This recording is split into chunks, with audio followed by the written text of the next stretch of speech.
由市府文化局、蒋勋文化基金会、财团法人台南市合同文化艺术基金会共同主办，故宫馆协办的蒋勋还治本处画展，经过巡回展出，最后一场的展览伫台南市文化中心隆重登场。虽然蒋勋老师常常来台南演讲，不过却是伊的头一场书画创作展。这也和共同主办单位市府文化局以及合同文化艺术基金会，拢感觉到非常的荣幸甲欢喜。在台南文化中心听过老师演讲的人，其实真的是不少，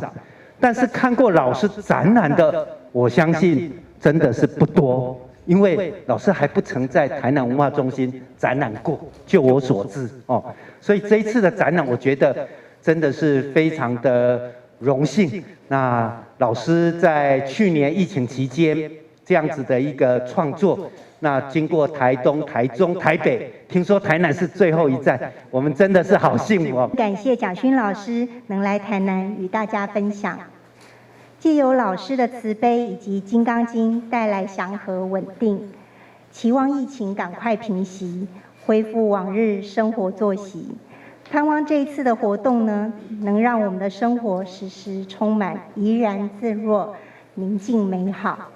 这次展览总共展出4幅作品，分别是2幅油画以及2幅书法组成，以《金刚经》文内底还治本处作为创作发想，希望在疫情期间会当为民众带来平静甲祈福，同时传达出归零的意涵。